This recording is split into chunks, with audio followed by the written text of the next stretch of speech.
We appear to be live. Welcome, ladies and gentlemen, to the last of these little guitar lessons that we've been doing for you via Facebook Live. I hope you have enjoyed them. I hope you get something for them. I've been asked, are the previous lessons still available? Everything is saved.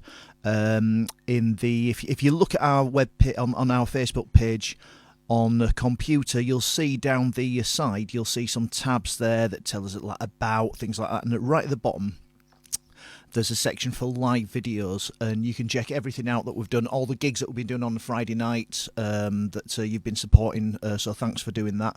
You can check all of those out in the live section. All of these guitar lessons are going to be stored there as well. In the comments section to this session, because today basically what we're going to be doing, we're going to be looking at everything we've covered over the past 3 weeks. If you've got any questions, I seem to have a fairly good view of who can comment at the moment, so I'll hopefully be able to answer those as we go through. I'm just going to go through what we've covered, and also, morning Tony. So the other buskers watching on Beginner's Guide to the Guitar, so that's good at least. So there we go. And I'm going to talk a little bit about, so you might have seen us posting about this over the past day or two, a guide that we've put together, the Buskers Guide to Beginning the Guitar. And the whole point of that is adjusting my mic stand to try and get in shot. There we go, that's a bit better. Yeah, so basically we'll put this guide together just to supplement this series of videos, and it goes, so I'm going to go through this today. Morning Paul, technically should be on your honeymoon, but morning Peter, Peter's turned up. Morning Peter, you okay there? And yeah, so basically we've got this guide to begin the guitar, and it just goes over everything that we've done. And that's what we're going to go through today, just a few other things, just recap everything we've done. If you've got any questions about that you want to ask, obviously I'll do my best to answer that online. So there's the guide, a nice photo of myself and Tony both playing guitar at Concert Festival a couple of years ago. Now the first thing that we looked at was tuning the guitar. And the guide goes through a couple of methods that you can use. It tells you the name of each note on the guitar. Obviously, method 1, use your smartphone. The one that I use is Guitar Toolkit. I think it's a paid one, but it is actually really good. It's got lots of chords, scales, and a metronome, built-in metronome, which is all very handy. So that's what I use if I'm at home. Method 2, an electronic tuner. I think I've gone through how to do that. You just clip that on the end of your guitar. That senses the vibrations. And the other thing that you can do is if you've got a posh guitar, Tony's guitar actually has a tuner built into it, so he's just stood there all smug while I'm messing about clipping one of these onto the edge of my guitars. The other thing you can do is tune the guitar to itself. On the 5th fret of any string, that will be the same note as the note below it. So if I put the 5th on the thickest string there, put my note on my finger on the 5th fret, that should be the same pretty much as the one below it. That's the same for all the strings apart from the G string, that's the 3rd from the bottom, where you go on the 4th string. And that's explained in the section on tuning your guitar as well. We looked at easy chords. If you're just beginning, this is a great way to get started. We looked at the G chord. Well, all you need to do is just put that finger on the 3rd fret on the thinnest string there, and if you play the bottom 4 strings,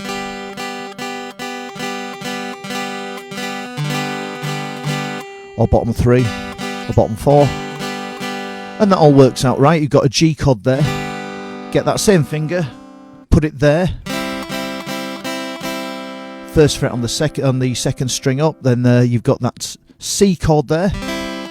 There's not really an easy way to play D, I'm afraid. You've got to use 3 fingers. Put your middle finger on the 2nd fret of the thinnest string. This finger here on the 3rd fret there. Just if your guitar's got one of those dots, that's quite a handy way of just helping you out to spot what's going where. And then this finger directly above your middle finger to give you the D chord. So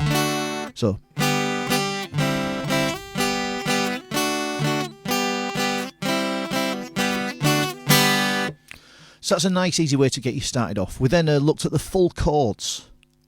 And you'll see here we've got photos and guides. A couple of people mentioned earlier on about why the chord shape seems to be upside down. The reason we've done that is because that's how they're going to look. If you go on after these sessions to learn to play any other songs, that's what you're going to come up with if you look at sheet music or anything like that. Morning, my dad's on. Morning, Dad. Mum and Dad probably. My mum, she's not on Facebook. I think it's a principal thing. Don't like Mark Zuckerberg or something. But my dad's on. So morning, Dad. You okay there? Dad's showing me these first chords actually, so credit to him there, or not if this is really annoying you. So there you go. But yep. So you've got G in its fullness, and if there's an easy way, why do we go with this way? Well, this way it just gives you a fuller sound because you've got all 6 strings that you can use. If you play just that string, it doesn't sound quite as nice as that does. So G, C, and D. And if you look back over the videos, I think it's the second one, Tony did give you an absolutely fantastic masterclass in using those 3 chords to play Irish, which is one of the most popular songs we do with the buskers.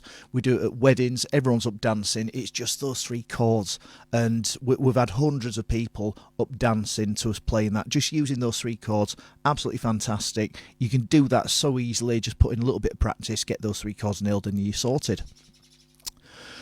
We looked a little bit at strumming.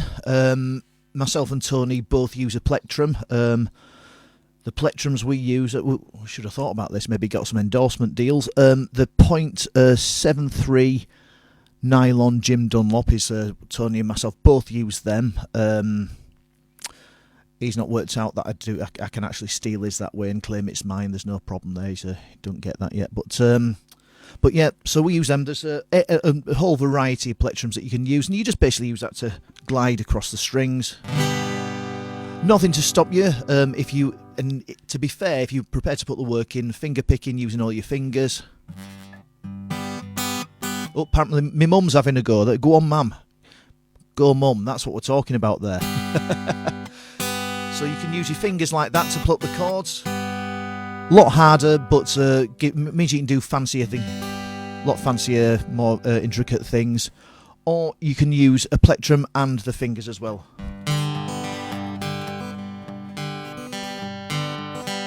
Which is, again, gives you best of both worlds, but again, when we're playing, people are drunk and don't really care about that sort of thing. So it's just giving it what for and going as fast as you can with the plectrum.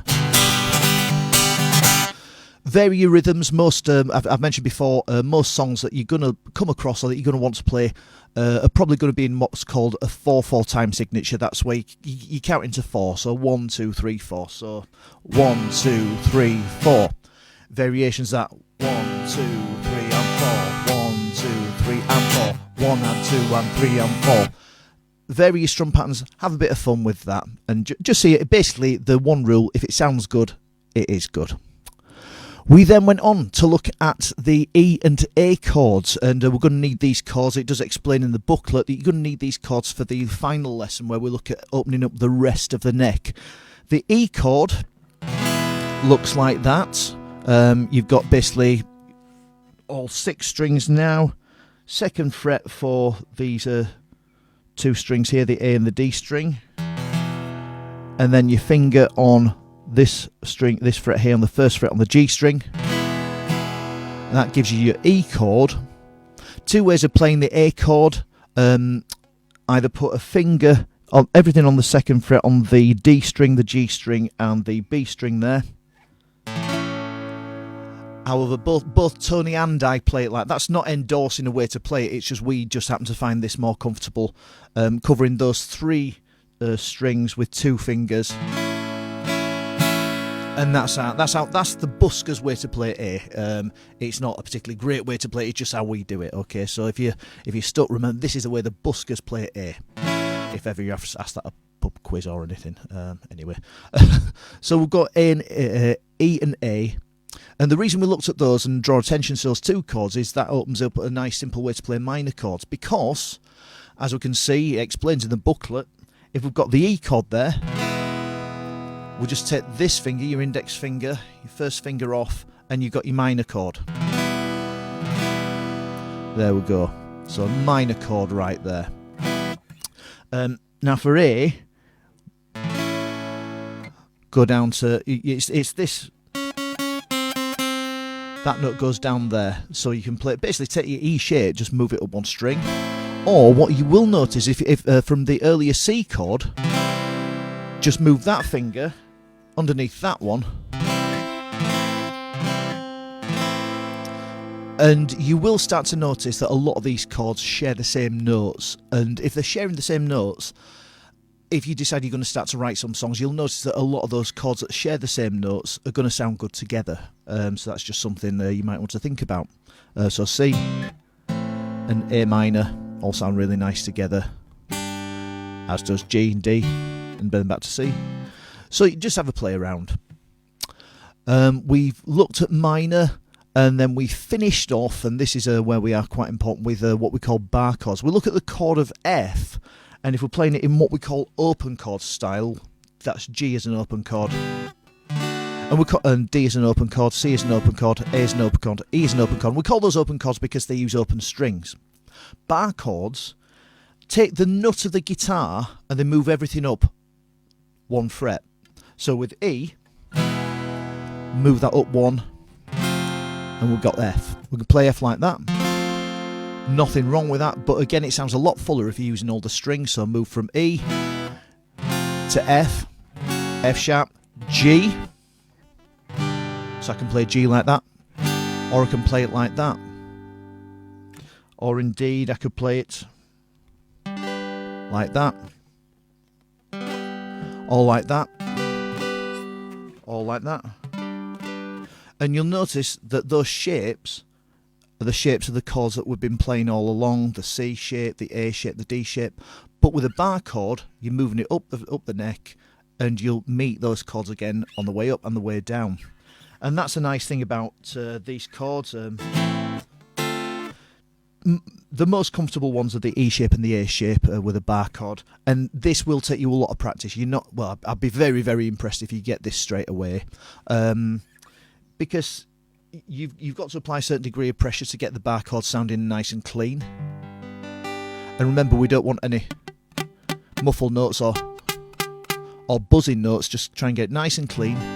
It's not about strength as such, but you need to apply a certain degree of pressure and make sure that's all okay. So we've got those bar chords. Or if you're feeling lazy with the F chord, you stick your thumb over the top. I know my dad does that sometimes. And nothing wrong with that. If that gets you where you want to go, then that's absolutely fine. If you're wanting to progress a little bit further, you're going to need to nail those bar chords.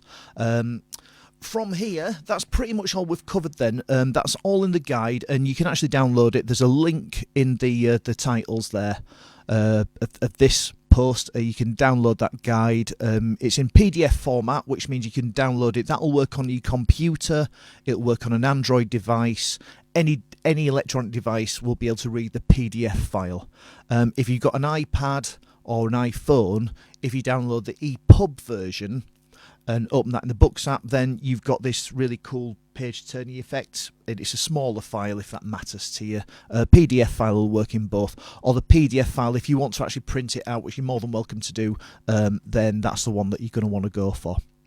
The most important thing I think to say about guitar is just make sure you're having fun. If you're having fun, you're enjoying it, don't worry about other people complaining about it, don't worry about other people saying you can't sing, go for it. I never complain about Tony's singing. I've got used to it now. There you go. It's just have fun, enjoy it. That's our, I suppose, our philosophy, our mission statement as a band.